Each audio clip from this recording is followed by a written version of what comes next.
Yeah. It's great. Still trying to feel a little grounded, but it's been awesome being back. I've missed the girls so much, and just being back in the routine of it all has been awesome. And I think filled with just immense gratitude. I think that the journey to silver was not easy for us. As you can tell, the last couple of years we hadn't won much, but I think we showed up at the right time, and just really proud of our group. So immense gratitude for a great experience, and just all around excited for the season to come. John said last week when we talked to him, hey, you hadn't brought the medal in. Have you brought the medal in? No, I haven't. Yeah, no, I mean, it's cool, but I'm always just like, I don't know, I never wanted to make a scene kind of thing. I don't know, that's probably weird, but yeah, I just have kept it at home. Actually, yeah, I should probably secure it more than it probably is, but yeah, exactly. It's here. But. Do you think you'll ever play for the national team again? That's probably a no. Yeah, but I also thought the last time, I'm not. The answer is probably no, but I also know that the last time I said no and life changed, but I really don't think that I will be coming back to the national team. When you were riding to the Olympic match last time, you said you were emotional. What were you like for the gold medal match this time? Just, I think, immense pride. I think seeing the years that I've been on the national team, kind of how the team is kind of transformed, and just watching Karch and the leadership, and how it's such a player-led culture. Like, the players have such a voice, and it's a really fun environment to be a part of, even in the struggles. It's really cool to see just the success that we've had through USA Volleyball. And I mean, you think about Italy, right? Like, that was the first time they've medaled ever, and was it 14 chances, and to think that we've medaled in the last 5, like, it's a huge thing. And I think that just shows, like, we're doing something right in the U.S. And I think it'll be interesting to see now with the pro leagues, like, how does that change the trajectory of our national team. As far as the rich history of high competitive volleyball overseas has been ingrained, and we're kind of navigating a space over here now where we're starting something new, even though we have really good players. Like, how is that going to affect generations to come, and can we create a rich history here as well? Some of the players were saying you helped calm John down. Yeah. I mean, how much of that do you actually do, and did you do that at all on Saturday? Yeah. I don't know what it's like when I'm not here, so it's hard to know what that actually looks like. But yeah, the girls have said that. I just think that I've been in a lot of situations where, I don't know, I love this term, calm breeds calm, right? Like, if I'm calm, he's calm, especially in high stress situations. If you're panicked, then things start to go haywire. So I just think having a calm approach in general, and a calm sense of being tends to have more of a positive effect on those around you. So I just try to remain consistent as possible. And yeah, I don't know what John's like when I'm not around, so I would be curious to see if that's actually true. Coach Hook said that you're kind of the captain for the captains, Lexi and Mary. How has that journey been, inspiring them and just working alongside to see them lead the team as well? Yeah, I think what makes Nebraska volleyball so special is that there's an added weight that comes with representing this program, and I think also as you are a captain, there's another layer of weight that comes with that. And I think it's kind of how you hold yourself in and out of the court. It's how you present yourself to your teammates, but also that's true and authentic to you. And I think it's important for me to have them find their own voice. I think maybe Merritt is more of a louder voice on the court, where Lexi is kind of a calm presence, but I think they can lead in their own way, and being able to really empower them and what that looks like individually. But I think they can also expand and learn other ways of leadership, but kind of to where their parameters are. So I think just really keep having conversations with them and making sure that they're grounded, because they also feel the weight of that, and trying to be a good teammate as well. So also helping them realize that it's okay to have a bad day themselves too, and to also ask for help from teammates, and that's a layer of vulnerability that adds even more depth to our team. Did you go to the closing ceremony? I didn't. We got back from the game, and it was so stinking hot outside, and Polo had given us like a full, it's like a a race jacket. It was like, and a full white pants, and I was like, I am not about to stand in this heat. And so some of us actually went to the Team USA house and watched the whole closing ceremonies with our family and friends. And then, it was, for me, it was a better choice. Standing on my feet in the heat was not exactly where I wanted to be. So, but some of the girls went and had a great time. Hey, Jordan, Harper Yeah. said that she's mostly learned from you how to bounce back after mistakes. How have you tried to serve in that role for her? Yeah, I think it's just, again, acknowledging that mistakes happen. The game volleyball is a game of mistakes, and it's like, how do you respond? And it's, every failure, you have a chance to learn, and sometimes the road to success isn't linear, right? Like, there's a lot of ups and downs. It's just, can you make the downs not as far? So, and just, it's continued to show up consistently, and I think she's doing a great job. Seems like she's coming into practice eager to learn and happy to be here. So that's been really encouraging, and I just am really stoked for our group. It's exciting to come to work every day, and it's really been fun to get to know them, just obviously as people, and then just seeing excel as volleyball players. John mentioned passing. Oh, sorry. Yeah.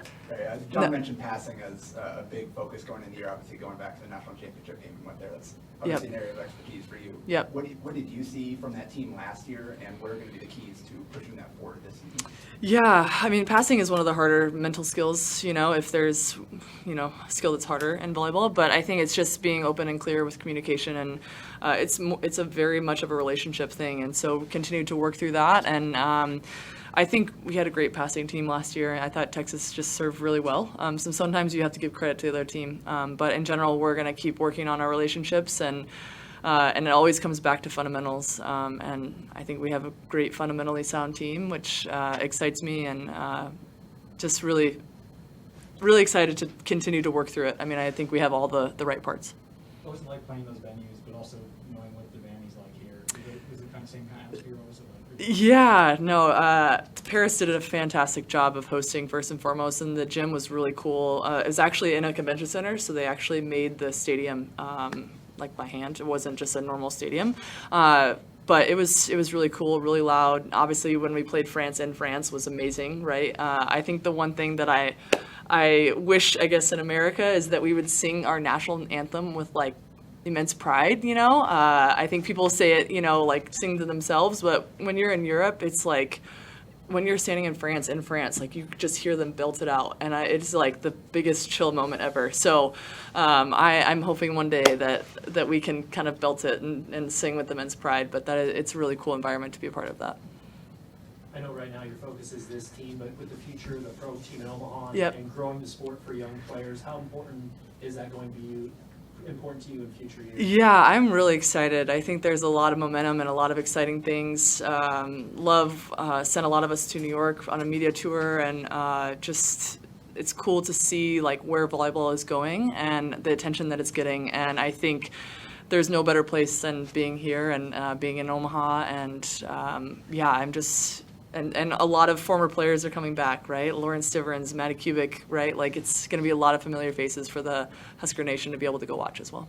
What have your Coach Cook. impressions? Oh, sorry. Yeah. What have your impressions been of this outside hitter group so far? Yeah, it's been great. I think again really eager to learn and come to work every day, and we have a lot of depth, which is a good problem.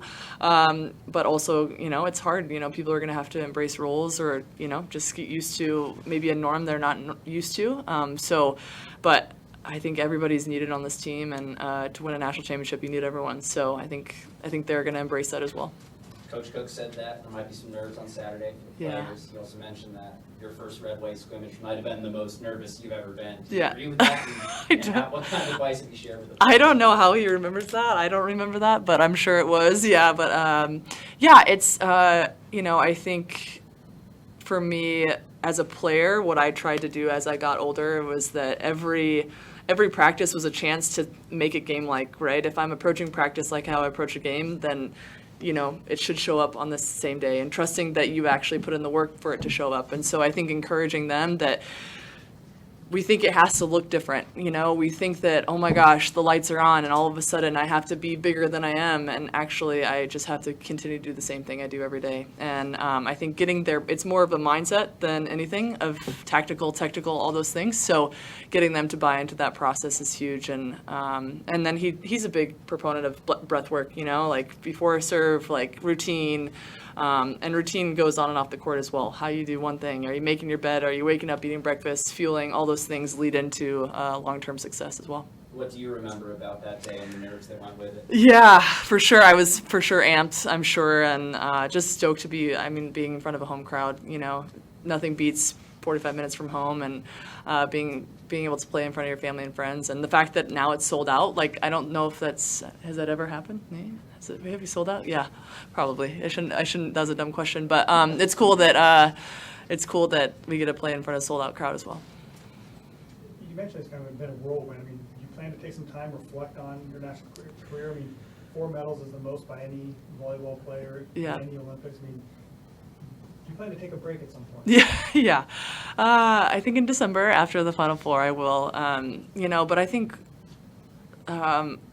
this last round was this last 2 years has been a journey of just pure reflection and just really truly, as much as I have my whole career of trying to be where my feet are, it really was a journey of healing and reflection of the years that have come. And this was more of a celebration for me, of just kind of like a celebration tour, you could say, of just like I'm soaking in the essence of what work has been done, and now I just gonna enjoy the ride. And I joke with Sue all the time, Sue Enquist. She talks about living on house money, and for me, it was really like a house money tour. Like, I felt so at peace, and I continue to feel at peace, which I think, to me, that's a sign that I've done everything that I could in my power to be the best I could be, and I can walk away with my head held high, and that there's nothing left on the table. So, which I'm really grateful for, which leads me into my next chapter. You use your experience from this past cycle where you played a different role than you had on Olympics past. What this team has loaded with people who used to be the stars of their team, prep team, whatever. Do you try to relate that? Yeah, totally. And I think that's what makes being a part of a team so cool. And I think while my role has changed, I think my role, or even if we call it game changer, like even if you're a game changer and coming in and serving a few balls, like those are just as crucial as someone that's out there the whole time. And also how to show up and be a good teammate and being consistent every day, like those things matter, and those things equal wins just as much as showing up every day and scoring all the points. It's just as powerful.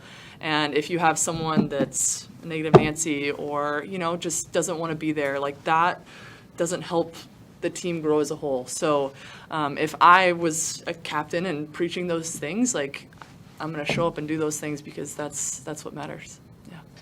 Are you watching Nebraska practice video during the Olympics? Yes, once they started, I made sure to send a message first day one of practice, and then I did watch a few things, but I also don't want to. It is hard when I'm far, but I also don't want to. Jalen and Kelly do such a great job of just great feedback and great eye of the game, and intermittent feedback is not as great as being consistent with it. So I just wanted to make sure when I was back that I was hearing consistent with them.